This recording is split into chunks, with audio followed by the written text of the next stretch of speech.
नमस्कार, news 18 JKLH देख रहे हैं आप। मैं हूं आपके साथ दिव्या सिंह। वक्त हो चला है अंतर्राष्ट्रीय 5 बड़ी खबर की। चलिए आपको फटाफट 5 अंतर्राष्ट्रीय बड़ी खबर बता देते हैं।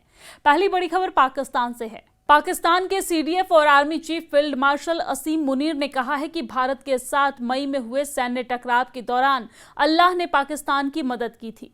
पाकिस्तान के नेशनल उलेमा कॉन्फ्रेंस को संबोधित करते हुए मुनीर ने कहा कि उन्होंने भारत से संघर्ष के दौरान अल्लाह की मदद आते महसूस की थी। मुनीर ने यह भाषण 10 दिसंबर 2025 को दिया था और इसका वीडियो अब जारी किया गया है, जिसे पाकिस्तान टीवी चैनल ने रविवार को प्रसारित किया। मुनीर के बयान ने यह साबित कर दिया है कि ऑपरेशन सिंदूर के दौरान भारतीय सशस्त्र बलों का हमला कितना घातक था।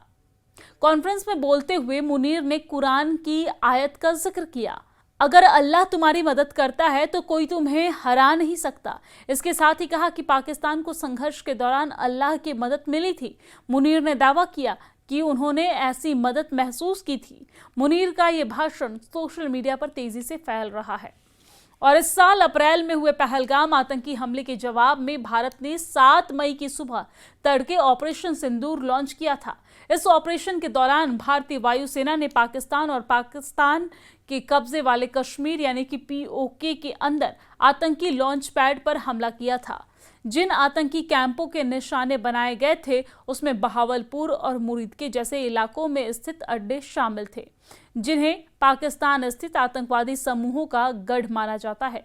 इसके बाद पाकिस्तान ने भारतीय इलाकों पर मिसाइल और ड्रोन दागे, जिसे भारत की पहले ही से ही अलर्ट रही वायुसेना वायु रक्षा प्रणाली ने नाकाम करते हुए पलटवार किया। 4 दिनों तक चले संघर्ष के दौरान भारतीय सशस्त्र बलों ने पाकिस्तान के 11 एयरबेस को नुकसान पहुंचाया और इस दौरान कई पाकिस्तानी एयर डिफेंस को भी बेकार कर दिया गया। आपको जानकारी दे दें कि भारत के लगातार हमलों के बाद आखिरकार 10 दिसंबर को पाकिस्तान के डीजीएमओ की तरफ से युद्ध विराम के लिए संदेश आया, जिसके बाद दोनों पक्षों ने युद्ध रोकने की घोषणा की। और इस दौरान मुनीर ने कुरान की एक आयत का हवाला दिया, अगर अल्लाह तुम्हारी मदद करे तो कोई तुम्हें हरा नहीं सकता। और ये संकेत दिया कि संघर्ष के दौरान पाकिस्तान को अल्लाह से मदद हासिल हुई है। पहलगाम आतंकी हमले, जिसमें 26 लोगों की मौत हुई थी, उसके जवाब में भारत ने मई की शुरुआत में ऑपरेशन सिंदूर शुरू किया था। और इस अभियान के दौरान भारतीय वायुसेना ने पाकिस्तान और पाकिस्तान अधिकृत कश्मीर यानी कि पीओके के अंदर स्थित कई आतंकी ठिकानों पर हमला किया। इसके साथ ही दोनों देशों के बीच तनाव बढ़ने के बाद 10 मई को दोनों के बीच युद्ध विराम हुआ था। अब दूसरी बड़ी खबर इंडोनेशिया से है, जहां पर इंडोनेशिया में एक भीषण सड़क हादसे में 16 लोगों की मौत हो गई है। हादसा स्थानीय समय अनुसार सोमवार आधी रात को हुआ है, जब 34 यात्रियों को लेकर जा रही बस एक कंक्रीट के बैरियर से टकरा गई। हादसे में कम से कम 16 लोगों की मौत हुई और कई अन्य लोग घायल हुए हैं। सर्च और राहत एजेंसी के प्रमुख बुडियोनो ने यह बताया है कि बस ड्राइवर ने बस पर से नियंत्रण खो दिया था और बस एक कंक्रीट के बैरियर से जाकर टकराकर पलट गई है। पुलिस ने बताया कि हादसे का शिकार हुई बस राजधानी जकार्ता से प्राचीन शाही शहर योग्यकार्ता जा रही थी और हादसे में कई लोग घायल भी हुए थे, जिन्हें इलाज के लिए अस्पताल में भर्ती कराया गया था। बुडियोनो ने कहा है कि तेज टक्कर से कई यात्री बाहर गिर गए और बस की बॉडी में फंस गए। पुलिस और बचाव दल दुर्घटना के लगभग 40 मिनट बाद वहां पर पहुंचे और घटनास्थल पर मारे गए 6 यात्रियों के शव बरामद किए गए। बुडियोनो ने यह जानकारी दी है कि अन्य 10 लोगों की अस्पताल में ले जाते वक्त इलाज के दौरान मौत हो गई। हादसे में कुल 18 लोग घायल हुए हैं, जिसमें से 5 की हालत गंभीर बताई जा रही है और 13 अन्य लोग भी गंभीर स्थिति में चोटिल हैं। मीडिया रिपोर्ट्स में दिखाया गया है कि पीली बस अपने किनारे पर पलटी हुई थी और national search and rescue agency के कर्मियों और पुलिस राहगीरों से घिरी हुई थी, जबकि एम्बुलेंस पीड़ितों और मृतकों को लेकर जा रही थी। और चलिए अब आपको तीसरी बड़ी खबर बता देते हैं। व्हाइट हाउस के एक विशेष दूत ने कहा है कि उन्होंने फ्लोरिडा में यूक्रेन और यूरोपीय प्रतिनिधियों के साथ रूस और यूक्रेन के बीच लगभग 4 साल से चल रहे युद्ध को खत्म करने के लिए सकारात्मक और उपयोगी बातचीत की।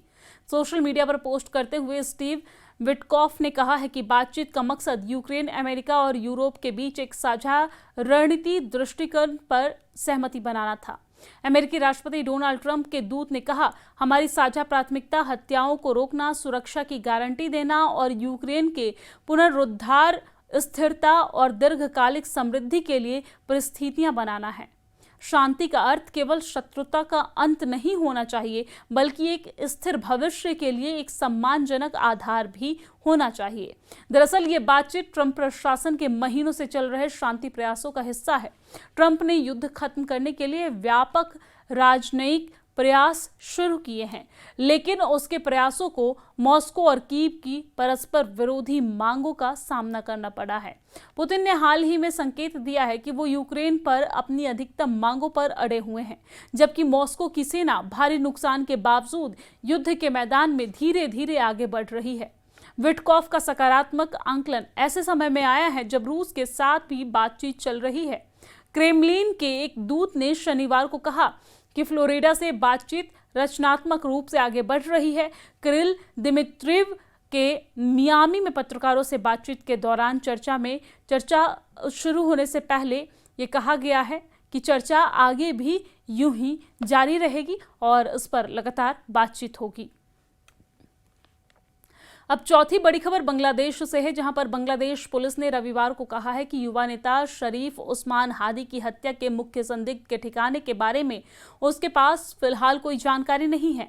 ये बयान हादी की इनकलाब मंच पार्टी द्वारा शनिवार को अंतरिम सरकार को 24 घंटे का अल्टीमेटम जारी करने के एक दिन बाद आया है, जिसमें हत्या के लिए जिम्मेदार लोगों की गिरफ्तारी की मांग की गई है। समाचार एजेंसी के अनुसार गृह मंत्रालय में आयोजित आपातकालीन प्रेस वार्ता में अतिरिक्त पुलिस महानिरीक्षक यानी कि आईजीपी खांडेकर रफीकुल इस्लाम ने कहा है कि कानून परिवर्तन एजेंसियां गोलीबारी में शामिल बंदूकधारी फैसल करीम मसूद का पता लगाने के लिए सक्रिय रूप से प्रयास कर रही है। उन्होंने कहा है कि हमारे पास फैसल के आखिरी ठिकाने के बारे में कोई पुख्ता जानकारी नहीं है। हमारा पुलिस बल और खुफिया एजेंसियां इसे हासिल करने के लिए काम कर रही है। उन्होंने कहा है कि ऐसी कोई विश्वसनीय जानकारी नहीं है जिससे पता चले कि संदिग्ध देश छोड़कर भाग गया है। और अब पांचवी बड़ी खबर जर्मनी से है, जहां पर जर्मनी की महिला इंजीनियर माइकला बेंथॉस अंतरिक्ष में जाने वाली दुनिया की पहली दिव्यांग शख्स बन गई है। उन्होंने शनिवार को ब्लू ओरिजिन के रॉकेट में अंतरिक्ष में 10 मिनट की उड़ान भरी। 7 साल पहले माउंटेन बाइक दुर्घटना में उनकी रीढ़ की हड्डी में गंभीर चोट यानी कि यहां पर लगी थी, तभी से वो व्हील चेयर पर हैं। आपको जानकारी दे दें कि माइकला बेंथॉस के साथ 5 अन्य लोग भी टेक्सास से न्यू शेफर्ड नाम के रॉकेट में सवार हुए और ये रॉकेट उन्हें पृथ्वी की सतह से लगभग 100 किलोमीटर ऊपर कारमैन लाइन तक ले गया है। और इस दौरान आपको जानकारी दे दें कि कारमैन लाइन को अंतरिक्ष और वायुमंडल की सीमा माना जाता है। लैंडिंग के बाद माइकला ने कहा कि ये उनके जीवन का सबसे शानदार पल था और उन्होंने कहा कि भारहीनता का अनुभव और अंतरिक्ष से पृथ्वी को देखना बेहद रोमांचक था।